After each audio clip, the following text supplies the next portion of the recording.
Kama tulisikia katika somo la Injili ya leo, Yesu lengo lake ni kwamba sisi sote tupendane.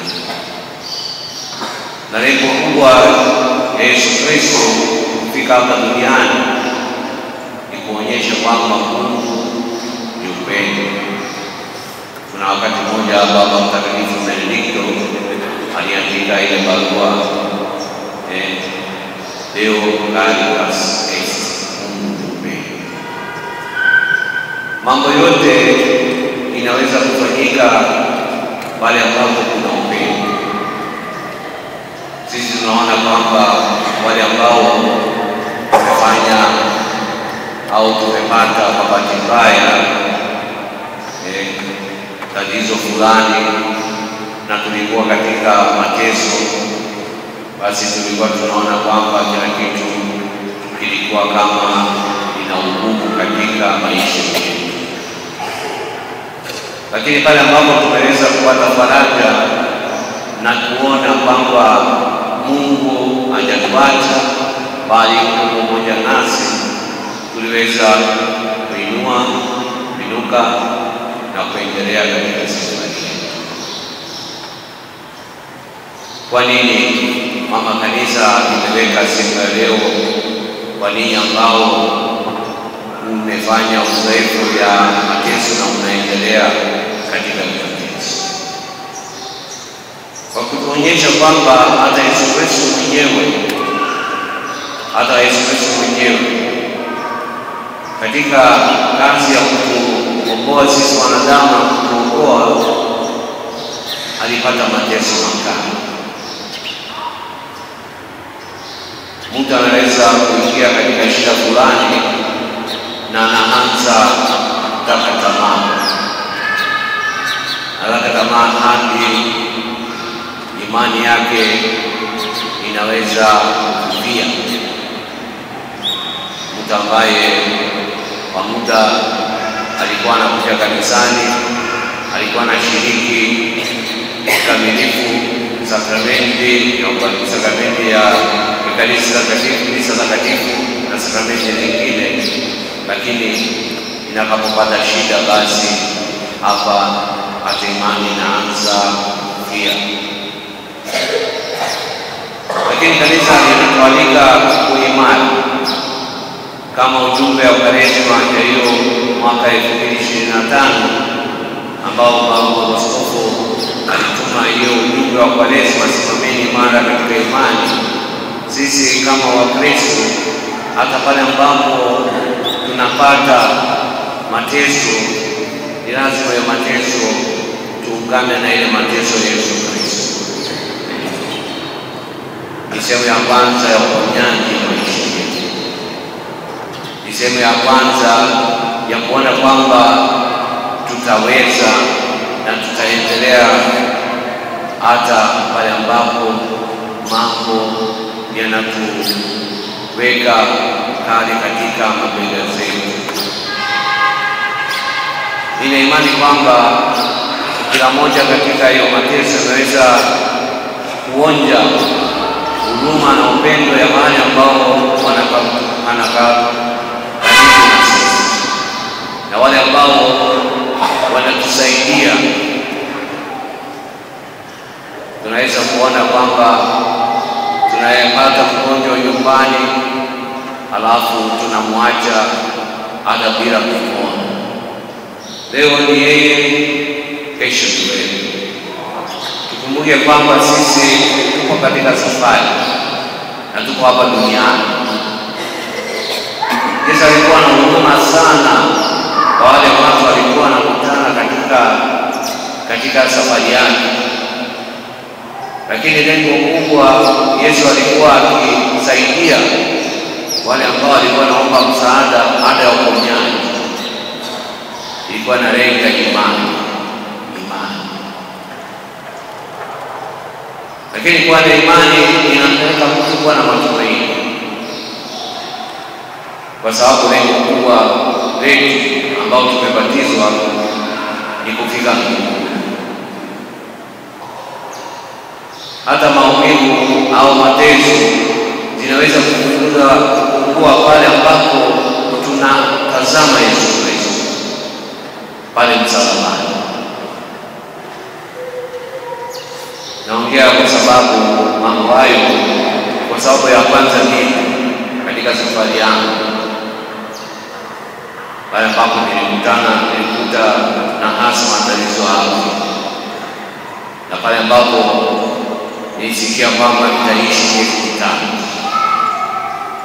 Na ufikiri mtu ambaye anasikia pale kwamba muda yako hapa umemaliza, pale mtu ambaye anaweza kuchanganya hata akili, hata kuacha kuamini kwamba Mungu yuko. Lakini Mungu ana namna yake kutuokoa sisi, ana namna yake kuonyesha ufalme wake, ana namna yake ya kutusaidia na kuwasaidia wenzetu. Ni kwa sababu hiyo sisi wana kanisa tunaangalia sana hiyo sehemu ambapo kila mmoja anaweza kuingia au kuwa. Na katika sakramenti ile saba tunayo mpaka wagonjwa, ni sakramenti mpaka wagonjwa. Yesu anajua kabisa, kanisa anajua kabisa kwamba wote tunahitaji uponyaji, wote tunahitaji usafi. Na mifano tunayo mengi katika Injili. Wale wenye ukoma walikapoenda walipona. Ile mama alikuwa na msiba ya miaka kadhaa alipona. Ile kipofu alipona. Lakini mambo yote kwa imani. Mama, imani yako. Leo tumuombe Yesu Kristo uponyaji ya roho zetu na mwili wetu. Kama kweli tumeponya moyo wetu, tunaweza kusamehe kama inatuambia katika somo la Injili. Tunaweza kuwasamehe hata wale ambao wanatutesa. Na sasa mateso makubwa kwa wagonjwa ni wale ambao wanao karibu, lakini hata kwa ajali, hata kuambia neno la faraja. Sisi tunahitaji neno la faraja. Lakini Yesu anatufariji pale ambapo tunaendelea na kuomba awe pamoja nasi. Sema mtu ambaye anasikia kwamba anakufa siku chache, anaweza kutaka tamaa, anaweza kufanya tofauti, anaweza kuacha. Lakini tukumbuke hata Yesu pale msalabani alilia.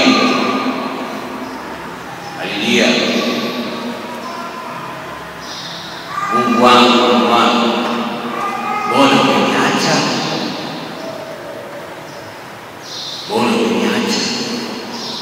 Mungu hawezi kutuacha. Tukienda kuangalia Nabii Isaya, sehemu ya kitabu chake ya sura ya 6, anasema hata kama mama yako atakuacha, mimi siwezi kukuacha wewe. Mungu yuko pamoja nasi. Lakini tunapoponya ile moyo wetu, roho zetu, hata tunakuwa na mateso makali, pale ambapo tunaona kwamba Yesu ameteseka na amebeba yale yote kwa ajili yetu, hapa tunapata amani kabisa. Mimi kwa uzoefu wangu ya historia ambaye nimepata hiyo tatizo la kusema kwamba utaishi miezi mitano, na ilikuwa inakaribia katika siku ya kupata ubaya. sijataka tamaa, sijataka tamaa kabisa, bali nilimwambia wale madaktari, afadhali nife niwe padri kuliko kubaki hapa hospitalini. Afadhali nife niwe padri kuliko kubaki hapa hospitalini. Niliamini, nimeamini. Tutakapoamini huyu ambaye ni Mkombozi wetu, tunaweza kusali ile Zaburi ya 23, Bwana ndiye mchungaji wangu, sitaogopa na kitu, au sitaogopa na kitu.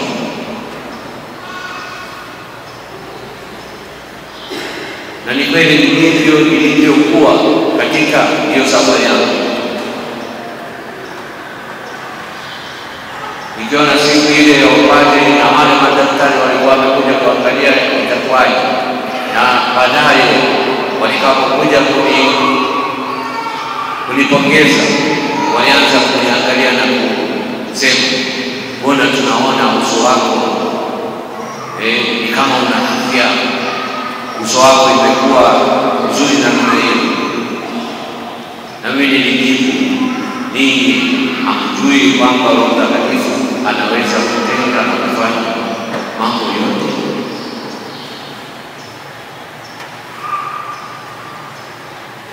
Tujipe moyo sisi ambao tunakuwa nyingine katika hiyo matatizo hapo. Sio kweli kwamba Mungu ametuacha, bali Mungu pamoja nasi. Lakini vile vile tukubali ile kitu ambacho tumepata. Kama Yesu alitoa sadaka kwa ajili yetu pale msalabani, sisi tutoe sadaka kwa ajili ya familia, kwa ajili ya wanafamilia, kwa ajili ya wale ambao wanakaa pamoja nasi. Mateso yake tutoe sadaka kama Yesu alivyotoa. Utaona utakubali na utabeba na utaishi vizuri zaidi. Hadi mtu anaweza kusema kwamba mbona huyu ni mgonjwa lakini ana furaha, kuna nini? Kuna nini?